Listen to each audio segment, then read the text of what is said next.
Hey hello welcome to chemistry and two. So देखिए, इस particular video में बात करेंगे लिन-वेवर बर्ग प्लॉट के बारे में, या जिसको डबल रेसिप्रोकल प्लॉट भी कहा जाता है। इसको बायोकेमिस्ट्री में पढ़ाया जाता है और केमिस्ट्री में इसे केमिकल काइनेटिक्स में पढ़ाया जाता है। बेसिकली ये डील करता है केमिकल काइनेटिक्स में जब आप एंजाइम कैटालिसिस के बारे में पढ़ते हो। एज वी ऑल नो कि एंजाइम कैटालिसिस जो होता है उसमें आपके पास एक एंजाइम होता है जिसको आप एक सबस्ट्रेट के साथ रिएक्ट करवाते हैं, मतलब सबस्ट्रेट एक एंजाइम के साथ रिएक्ट करता है। एंड जो पहली स्टेप हमारे पास होती है, वो पहली स्टेप में आपके पास एक इक्विलिब्रियम एस्टैब्लिश हो जाता है एंजाइम सबस्ट्रेट और एंजाइम सबस्ट्रेट के कॉम्प्लेक्स के बीच में। This is the complex part, जिसमें आपका जो सबस्ट्रेट है वो आपके एंजाइम के साथ जाके लॉक इन की सिस्टम में लग जाता है। इसको हम कहते हैं free enzyme, it's called as free enzyme. ठीक है ना, ये आपका सबस्ट्रेट है। सबस्ट्रेट का मतलब जो भी सब्सटेंस जो रिएक्ट करना चाहता है, जो आने वाले टाइम में प्रोडक्ट बनाएगा। तो एंजाइम सबस्ट्रेट का जो कॉम्प्लेक्स होता है वो इक्विलिब्रियम शो करता है। और जब ये इक्विलिब्रियम शो करता है तो यहाँ पे दो रेट कांस्टेंट हो जाएंगे, rate constant for a forward reaction and rate constant for a backward reaction ना। इसके बाद ये जो एंजाइम सबस्ट्रेट कॉम्प्लेक्स है ये आपको प्रोडक्ट बना के दे सकता है सेकंड स्टेप में। मतलब आप यूँ समझ सकते हो कि एंजाइम ने सबस्ट्रेट के साथ रिएक्ट किया, एंजाइम सबस्ट्रेट कॉम्प्लेक्स बनाया। अब एंजाइम सबस्ट्रेट का जो कॉम्प्लेक्स है इसके पास दो ऑप्शन होते हैं, या तो ये फॉरवर्ड डायरेक्शन में जाएगा, प्रोडक्ट बना देगा और आपका एंजाइम फ्री हो जाएगा, या तो ये हो सकता है टूट के वापस आ जाए। तो अगर वो फॉरवर्ड डायरेक्शन में गया तो हम उसे कहते हैं K2। अब यहाँ पे अगर मुझे रेट ऑफ रिएक्शन लगानी हो, रेट ऑफ रिएक्शन अगर मुझे बताना हो, तो मैं प्रोडक्ट के टर्म्स में बात करता हूँ।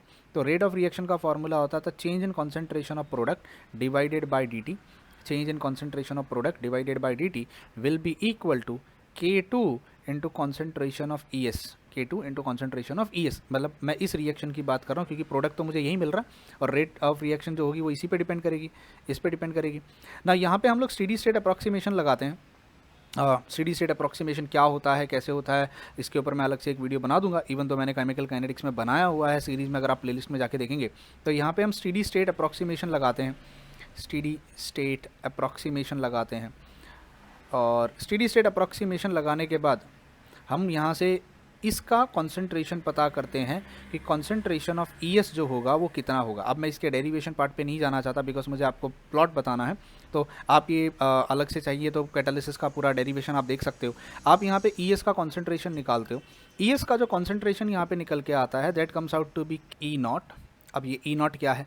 टोटल कॉन्सेंट्रेशन ऑफ एंजाइम, मतलब फ्री एंजाइम कितना है और कॉम्प्लेक्स एंजाइम कितना है, दोनों को अगर ऐड कर दो, क्योंकि जो सोल्यूशन होगा उसमें कुछ एंजाइम फ्री होगा, कुछ एंजाइम हो जाए जो कॉम्प्लेक्स हो जाएगा। तो E0 into concentration of substrate divided C. अब ये सब मैं ये बीच का जो स्टेप है स्टेडी स्टेट अप्रॉक्सीमेशन लगाने के बाद उसको नहीं बता रहा हूँ यहाँ पे, मैं उसको गायब कर रहा हूँ बिकॉज मैं डायरेक्ट रेट के फॉर्मूले पे जाना चाहता हूँ। तो यहाँ पर आ जाएगा आपके पास K2 प्लस K−1 एंड ये एक हो जाएगा डिवाइडेड बाय यहाँ पर आ जाएगा, डिवाइडेड बाय यहाँ पर आ जाएगा K1। ठीक है, एंड ये हो जाएगा into concentration of S। This is the formula that you gate. अब मैं इसमें बहुत सारी स्टेप्स अभी गायब कर रहा हूँ, I am not teaching you all दो स्टेप, मैं डायरेक्ट फॉर्मूले पे आना चाहता हूँ। इसका डेरिवेशन अगर आपको देखना है, एंजाइम कैटालिसिस का बाकायदा पूरा डेरिवेशन क्या है, इसका मैं अलग से एक वीडियो बना के आपको सिखा दूंगा ना। जब ES को आप यहाँ सब्सटीट्यूट करते हो तो मुझे बताइए आपको रेट का फॉर्मूला क्या मिलेगा। रेट का जो फॉर्मूला मिलता है that is K2 into concentration of S into concentration of E0। ठीक है, ये K2 वहीं के में रहेगा, ES की जगह अब मैं ये सब सब्सटीट्यूट कर रहा हूँ, divided by this will be Km plus concentration of S। See ये जो हमने ये जो लिखा है this is called as Michaelis Menten constant, इसको हम Km से रिप्रेजेंट कर सकते हैं। इसके बारे में बाकायदा मैंने अलग से एक वीडियो बनाया हुआ है, इससे पहले मैंने एक वीडियो अपलोड किया हुआ है, आप उस वीडियो में देख सकते हो। माइकलिस मेंटन कांस्टेंट क्या होता है? Basically nothing but the ratio कि वो कितना गायब हो रहा है, K2 और K−1, that is the rate of disappearance of ES दो जगह पे गायब हो रहा है, एक वो प्रोडक्ट बना रहा है, एक वो दोबारा रिटर्न चला जा रहा है। तो डिसअपियरेंस का रेट कांस्टेंट और अपीयरेंस का रेट कांस्टेंट को अगर आप करते हो, अब ये यहाँ कैसे आया, इसका बेसिक स्टेप्स क्या है, वो सब हम एक अलग वीडियो में सीखेंगे because we can not have the derivation right now over here. ठीक है ना, this is the formula that you get. तो इस फॉर्मूले में आपको एक चीज़ समझनी है कि यहाँ पे K2 into concentration of E0 को हम Vmax सब्सटीट्यूट करते हैं, maximum velocity into concentration of S, ये हो जाएगा Km plus into S and this will be your rate. अब ये what is Vmax? Basically Vmax का मतलब होता है अगर मान लीजिए आपका सारा का सारा एंजाइम कॉम्प्लेक्स्ड हो जाए, योर एंटायर एंजाइम इज कॉम्प्लेक्स्ड, मतलब कुछ फ्री बचे ही ना, डोंट यू फील उस पर्टिकुलर केस में रेट ऑफ प्रोडक्ट फॉर्मेशन सबसे मैक्सिमम होगी। तो अगर मान लीजिए मैं आपसे कहूँ, मुझे बताइए प्रोडक्ट फॉर्मेशन का रेट आप कैसे लिखते हो? रेट ऑफ प्रोडक्ट फॉर्मेशन को आप लिखते हो K2 into concentration of ES। मान लीजिए अगर ये कॉन्सेंट्रेशन ऑफ ES पूरा का पूरा ई नॉट जो है आपका, पूरा का पूरा ई नॉट अगर ई एस में कन्वर्ट हो जाए, मतलब जितना भी एंजाइम था वो सब कॉम्प्लेक्स हो जाए, कुछ भी फ्री एंजाइम नहीं रहना चाहिए, उस पर्टिकुलर केस में rate of formation of product will be the maximum, इसीलिए हम उसको वी मैक्स कहते हैं। तो ई नॉट इंटू के टू, मतलब अगर ये ई एस ई नॉट हो जाए, सब कुछ ई नॉट ई एस सेम हो जाए, तो आपका जो K2 होगा वो क्या हो जाएगा, वो मैक्सिमम रेट ऑफ रिएक्शन हो जाएगी, that will be the R max. I hope आपको आर मैक्स का मतलब समझ में आया। अब आर मैक्स नहीं लिखते हैं, वहाँ बी मैक्स लिख देते हैं, velocity maximum rate of reaction, क्योंकि रेट कांस्टेंट के टर्म्स में हम बात कर रहे हैं, करेक्ट है। तो अगर entire enzyme is substitute is complexed, उस पर्टिकुलर केस में हमें जो रेट ऑफ रिएक्शन मिलेगी ये प्रोडक्ट फॉर्मेशन की, वो सबसे ज़्यादा होगी। तो ई नॉट इंटू K2 को हमने वी मैक्स सब्सटीट्यूट कर दिया। यहीं से अब हमारा लिन-वेवर बर्ग प्लॉट का कहानी शुरू होता है। तो ये एक बेसिक बैकग्राउंड मैंने आपको बता दिया कि ये इक्वेशन कहाँ से आया, कैसे आया। सी यहाँ पर ना दो चीज़ें इंपॉर्टेंट है, अगर आप नोटिस करेंगे। पहला तो है रेट ऑफ ए रिएक्शन जो वेरिएबल है, दूसरी है कॉन्सेंट्रेशन ऑफ एस जो वेरिएबल है। एस भी एक वेरिएबल चीज़ है और R rate of a reaction भी एक वेरिएबल चीज़ है। तो अगर मुझे इसका प्लॉट करना हो, अगर मुझे इसको डायग्राम में प्लॉट करना हो, मुझे ग्राफ बनाना हो, it's very difficult with this equation, क्योंकि यहाँ एस एडिशन में है, यहाँ एस मल्टीप्लिकेशन में है। तो मुझे सबसे पहले तो एस को फ्री करना होगा, या तो उसे मल्टीप्लिकेशन में रखो या तो उसे एडिशन में रखो, मुझे उसको आज़ाद करना होगा, क्योंकि मैं इससे ग्राफ नहीं बना सकता। यहाँ अब हमारी कहानी शुरू होती है लिन-वेवर बर्ग प्लॉट की। हम क्या करते हैं, रेट को हम लेते हैं which is nothing but V max into concentration of S upon KM plus concentration of S. पहले तो इसका इन्वर्स करते हैं, क्यों इन्वर्स करेंगे आपको समझ में आ जाएगा। 1/r will be equal to, ये हो जाएगा KM plus concentration of substrate divided by V max into concentration of S, V max into concentration of S. अब ये क्यों किया हमने, अब देखिए इसके पीछे का लॉजिक समझेगा। अब हम इसको स्प्लिट कर सकते हैं, वी कैन स्प्लिट बिकॉज ये प्लस साइन है, तो ये 1/r वहीं रहेगा, will be equal to KM को रख सकते हैं, अपॉन वी मैक्स को रख सकते हैं, into 1 upon concentration of S रख सकते हैं, बीच में प्लस डालेंगे, is just like A plus B upon XY। तो क्या हम इसको A अपॉन XY और B अपॉन XY नहीं कर सकते, कर सकते हैं। तो सेम चीज़ हम लोगों ने यहाँ पे करी है। यहाँ पे दो मल्टीप्लिकेशन का जो टर्म था उसको नीचे ले लिया और एडिशन के टर्म को ऊपर ले लिया। अब एडिशन का टर्म है तो KM अपॉन दिस और S अपॉन दिस। अब जब S अपॉन दिस करोगे that is concentration of S upon V max into concentration of S, तो ये और ये क्या हो जाएगा, कैंसल।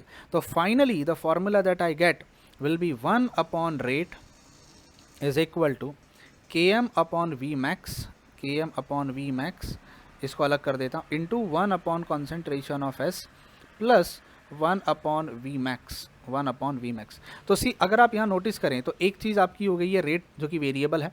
अगर मैं इसको y एक्सेस पे प्लॉट करता हूँ 1 अपॉन r को, विल बी, इसको अगर मैं स्लोप ले लेता हूँ और s जो कि वेरिएबल है अगर इसको मैं x एक्सेस पे लेता हूँ तो ये जो मेरा हो जाएगा ये कांस्टेंट हो जाएगा, y will be mx plus c।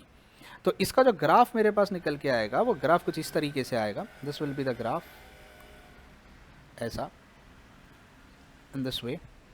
तो यहाँ आप प्लॉट कर रहे हो 1 upon concentration of S which is a reciprocal of concentration of substrate, और यहाँ आप प्लॉट कर रहे हो 1 upon r which is a reciprocal of rate of reaction. इसीलिए इसको कहा जाता है डबल रेसिप्रोकल प्लॉट। यहाँ पे आप जो x एक्सेस और y एक्सेस पे ले रहे हो वो डबल, दोनों रेसिप्रोकल हैं, ये भी 1 अपॉन r है, ये 1 अपॉन s है। तो इसका जो ग्राफ आएगा वो कुछ इस तरीके से आएगा, you will be having an intercept on y axis, जो y एक्सेस पे इंटरसेप्ट होगा वो हो जाएगा 1 अपॉन v मैक्स, और जो स्लोप हो जाएगी आपकी, स्लोप वो आपकी हो जाएगी KM upon V max. This is the most important part. अब देखिए इस पे CSIR नेट में इतने क्वेश्चंस आते हैं। आई स्टिल रिमेंबर 2017 में मैंने जब नेट का पेपर दिया था और 2018 में भी जब मैंने नेट का पेपर दिया था, आई थिंक तो 2017 या 2018 में ये क्वेश्चन था। मैंने 2 ही बार नेट का पेपर दिया, दोनों बार मेरे को ये क्वेश्चन दिखाई दिया, ठीक है। नाउ अगर मैं इसको एक और चीज़ को ले लूँ, यहाँ पे स्लोप की अगर मैं बात करूँ, slope will be KM into V max, am I right. अब एक काम कीजिए, V मैक्स को आप सब्सटीट्यूट कर दीजिए, तो ये क्या हो जाएगा, ये हो जाएगा K2 into concentration E not will be equal to slope. तो क्या मैं यूँ कह सकता हूँ that KM upon K2 will be equal to slope multiplied by concentration of E not, am I right, in original concentration of your enzyme. और अगर मैं इसका इन्वर्स ले लूँ that is K2 upon KM will be equal to 1 upon slope into E not. इसको कहा जाता है कैटालिटिक एफिशिएंसी, कैटालिटिक एफिशिएंसी। अब इसको याद रखना, ये बहुत इंपॉर्टेंट है। कैटालिटिक्स इसके ऊपर क्वेश्चन पूछा गया था। आई स्टिल रिमेंबर, मैंने महाराष्ट्र स्टेट का एमएचटी सीटी दिया था, सेट एसईटी सेट का पेपर दिया था, तब ये क्वेश्चन उसमें आया था।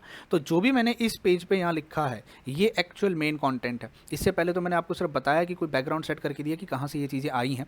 अब ये इक्वेशन आपको याद रखना है, you need to remember this equation. और इस इक्वेशन के साथ साथ आपको ये याद रखना है कि इसको कैसे हमने इन्वर्स करके प्लॉट किया है। वी जस्ट इन्वर्स इट, हमने प्लॉट किया और उसमें से कैटालिटिक एफिशिएंसी हमने कैसे निकाला यूजिंग स्लोप को आप नीचे ले लीजिए और वी मैक्स अपॉन के एम कर लीजिए, उसको इस तरीके से लिख के कैटालिटिक कोएफिशिएंसी है।